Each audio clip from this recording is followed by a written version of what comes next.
Hello everyone, हम कर रहे हैं क्लास 4 की ईवीएस का चैप्टर। और ये एक पार्ट हम कल कर चुके हैं और एक पार्ट हम आज करेंगे। चैप्टर का नाम है the sun and the solar system. आज हम पढ़ेंगे मून और इक्लिप्स के बारे में आज हम पढ़ने वाले हैं। The moon is a natural satellite of the earth. ये हम सभी जानते हैं कि मून जो है एक नेचुरल सैटेलाइट है अर्थ की। इट ऑर्बिट्स द अर्थ, मतलब ये अर्थ के चारों तरफ घूमती है।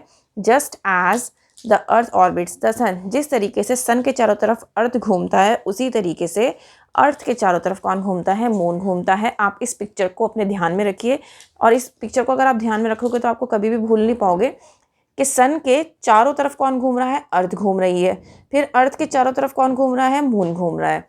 ठीक है, तो ये पिक्चर आपके दिमाग में रहेगी तो आप कभी भी कंफ्यूज नहीं होगे, कभी भी घबराओगे नहीं और गलत आंसर कभी नहीं दोगे।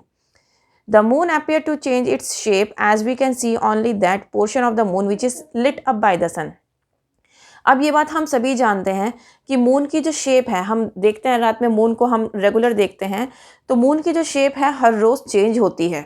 ठीक है, अब वो डिपेंड करता है कि उस पर्सन की जो लाइट है वो कितनी ज़्यादा पड़ रही है। देखिए, मून की अपनी कोई लाइट नहीं होती है, मून वही रिफ्लेक्ट करता है जो वो सन से लेता है। ठीक है, सन की लाइट को ही वो रिफ्लेक्ट करता है और इसी वजह से हम मून को देख पाते हैं। मून की अपनी कोई लाइट नहीं होती है। The phase in which the moon size increases is called waxing phase. अब मून के बहुत सारे फेज होते हैं, अब अलग अलग फेजेस होते हैं। जिस वे में इंक्रीज हो रहा है मून, मतलब पतले से मोटे की तरफ बढ़ रहा है, तो उसको हम क्या कहते हैं? उस फेज को हम क्या कहते हैं? वैक्सिंग फेज कहते हैं। और जब फुल मून से वो हाफ मून होता है, हाफ मून से और कम हो जाता है, क्रिसेंट मून बन जाता है, तो वो जो फेज़ होता है उसको हम कहते हैं वेनिंग फेज़। कौन सा फेज़ कहते हैं? वेनिंग फेज़। तो ये दो फेज़ हैं, इनको याद रखना, वैक्सिंग फेज़ और वेनिंग फेज़। अब यहाँ पर आप मून की पिक्चर्स देख रहे हो, ये बहुत डिफरेंट फेजेज़ हैं। वैक्सिंग फेज देखो, यहाँ बिल्कुल पतला था, पतले से मोटा होता गया और यहाँ पर इस कंडीशन में आ गया, ये हो गया वैक्सिंग क्रीसेंट। ठीक है, अब इस क्रीसेंट से क्या हुआ? ये फर्स्ट क्वार्टर में आ गया और ये फुल मून यहाँ पर नजर आने लगा। वैक्सिंग गिबस में आ गया यहाँ पर, ठीक है, और यहाँ पर फुल मून में कन्वर्ट हो गया। देखो, ये तीन फेज जो हैं ये आपके वैक्सिंग वाले पार्ट हैं। वैक्सिंग फेज है। क्यों है वैक्सिंग फेज? क्योंकि वो बिल्कुल पतले से मोटे की तरफ आना शुरू हुआ, इंक्रीज हो रहा है, और जब कंप्लीटली इंक्रीज हो जाएगा तो क्या बन जाएगा? फुल मून बन जाएगा। अब क्या होगा? फुल मून, जब जैसे ही फुल मून होता है उसके बाद जो मून है वो डिक्रीज होना स्टार्ट हो जाएगा। ठीक है, देखो धीरे धीरे डिक्रीज हो रहा है। ठीक है, यहाँ पर धीरे धीरे डिक्रीज हो रहा है, यहाँ पर भी डिक्रीज हो रहा है। डिक्रीज होते होते ये देखो थर्ड क्वार्टर में यहाँ पर कहाँ तक कैसे पहुँच गया? बिल्कुल पतला आ गया, जैसे यहाँ स्टार्टिंग में था ऐसे ही यहाँ एंड में आ गया। ठीक है, अब यहाँ पर डिक्रीज हो रहा था तो ये कौन सा हो गया? वेनिंग क्रीसेंट या फिर वेनिंग फेज कहेंगे इसको। और यहाँ पर इंक्रीज हो रहा था, पतले से मोटी की तरफ आ रहा, तो ये क्या था? Waxing crescent. और इस बीच में कौन सा फेज आता है? फुल मून का, जहाँ पर मून कंप्लीटली फुल होता है। ठीक है, तो ये फेजेस जो हैं इसके, ये बहुत अच्छे से याद रखना। The surface of the moon is made up of plains, mountains, valleys and big hollows called craters. अब देखो, मून की जो सरफेस है ना, वहाँ पर बहुत सारे रॉक्स भी हैं, माउंटेन्स भी हैं, प्लेन्स भी हैं, और बिग हॉलोज मतलब बहुत गड्ढे भी हैं, बड़े बड़े गड्ढे जिनको कहते हैं, और इसीलिए उनको क्या कहा जाता है? क्रेटर्स कहा जाता है। उन गड्ढों को क्या कहा जाता है? क्रेटर्स कहा जाता है। There is no air on the moon. Moon के ऊपर कोई भी एयर नहीं है। It does not have an atmosphere to protect it from the extreme heat and cold. अब मतलब मून पर ज़िंदगी क्यों नहीं है? क्योंकि वहाँ पर कोई भी इस तरीके का एटमॉस्फेयर नहीं है कि वो आपको बहुत ज़्यादा हीट से या बहुत ज़्यादा कोल्ड से आपको बचा सके। और जो टेम्परेचर रहता है सरफेस पर मून की, वो 100 डिग्री सेल्सियस से -173 डिग्री सेंटीग्रेड तक रहता है। मतलब 100 डिग्री सेंटीग्रेड से -173 डिग्री सेंटीग्रेड तक रहता है। मतलब इतनी ज़्यादा गर्मी भी रहती है 100 डिग्री, और -173 आप सोच सकते हैं कितनी ज़्यादा ठंड होगी। ठीक है, तो इस तरीके से टेम्परेचर जो है वो वेरी करता रहता है। The moon travels around the earth along an oval orbit. अभी आप सभी जानते हैं कि अर्थ जो है वो अर्थ की जो शेप है वो ओवल शेप है, तो उसका जो ऑर्बिट होगा जिस पर मून घूमेगा चारों तरफ उसके, वो भी ओवल शेप में होगा। तो इसीलिए जो मून ट्रेवल करता है अर्थ के चारों तरफ, वो ओवल ऑर्बिट में ट्रेवल करता है।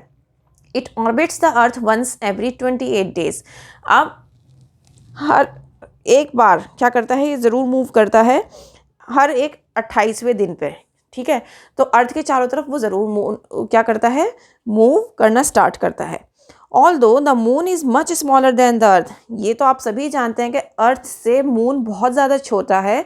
Its gravitational pull affects the earth's oceans and causes tides, और ये बात सभी को पता होनी चाहिए कि अगर जो ग्रेविटेशनल फोर्स होता है उसकी वजह से ही टाइड्स का जो है वो इफ़ेक्ट पड़ता है। मून क्या होता है, देखो ग्रेविटेशनल अट्रैक्शन इतना ज़्यादा हो जाता है जिसकी वजह से क्या होती हैं, वो हाई टाइड्स जो आती हैं, जो सुनामी आपने सुना है या जितने भी आपने फ्लड सुने हैं कि बहुत हाई उसके आए हैं, साइक्लोन्स आए हैं, मतलब इस तरीके की जब आप सुनते हैं ना कोई तबाही वाली चीज़, मंजर जो होता है वो क्यों होता है, वो होता है ग्रेविटेशनल पुल की वजह से। और वो ग्रेविटेशनल पुल अर्थ की ओशंस और जितने भी रिवर्स हैं उनको अफेक्ट करता है, जिसकी वजह से क्या आती हैं, टाइड्स आती हैं। ठीक है। The force of gravity on the moon surface is 1/6 of that on earth. अब जो फोर्स ऑफ ग्रेविटी है मून की सरफेस पे वो अर्थ की 1/6 है। ठीक है। The moon is a natural satellite, ये हम पढ़ चुके हैं, मून एक नेचुरल सैटेलाइट है, लेकिन आर्टिफिशियल और मैनमेड सैटेलाइट्स भी हैं, आर्टिफिशियल या फिर हम कह सकते हैं मैनमेड सैटेलाइट्स भी हैं जो कि अर्थ के चारों तरफ घूमती हैं। 4 हैं, 4 तरीके की घूमती हैं। एक तो कम्युनिकेशन वाली, एक मॉनिटरिंग द वेदर, मतलब जिससे हम कम्युनिकेट करते हैं एक कंट्री से दूसरे कंट्री में, उसके लिए भी एक सैटेलाइट होती है, तभी हम बात कर पाते हैं। या फिर आपको अगर वेदर की कंडीशन पता चलती है कि भाई यहाँ बारिश होने वाली है, यहाँ पर वेदर ऐसे चेंज होने वाला है, ग्लेशियर्स पिघल रहे हैं या फिर आगे और ज़्यादा ठंड होने वाली है, तो हमें ये पहले से ही कैसे पता चल जाता है, क्योंकि ऑलरेडी अर्थ के चारों तरफ सैटेलाइट्स घूम रही हैं। और अर्थ को चारों तरफ से देखने के लिए कि अर्थ किस तरीके से बिहेव कर रही है, उसका एटमॉस्फेयर कैसा है, उसका टेम्परेचर कैसा है, तो उसके लिए भी एक सैटेलाइट अलग से रहती है। सोलर सिस्टम हमारे किस तरीके से वर्क कर रहे हैं वो उसके लिए अलग से एक सैटेलाइट रहती है।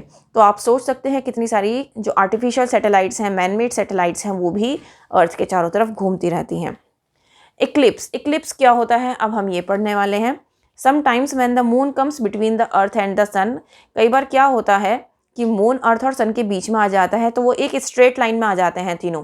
ठीक है, एक स्ट्रेट लाइन में आ जाते हैं। तो स्ट्रेट लाइन में किस तरीके से होंगे अब मैं आपको बताती हूँ। अब आप ये मान के चलिए, ये अगर सन है और ये है आपका अर्थ, तो ये मून बीच में आ गया और तो ये इस तरह से स्ट्रेट लाइन बन जाती है बिल्कुल। ठीक है, तब क्या होता है यहाँ पर it begins to block out some of the sun's light, जिसकी वजह से जो सन की लाइट है वो ब्लॉक हो जाती है, आती नहीं, और जिसकी वजह से एक शेडो पड़ती है अर्थ के ऊपर। इसी को हम क्या कहते हैं, सोलर एक्लिप्स कहते हैं।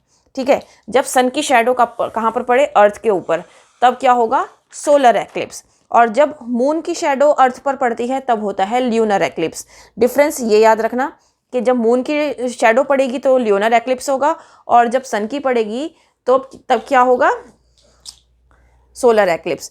देखो इससे पहले मून आया था बीच में सन और अर्थ के, अब क्या होगा, अर्थ आएगी बीच में, किसके, मून और सन के। ये अर्थ है और मून और सन के बीच में कौन आ गई, अर्थ आ गई।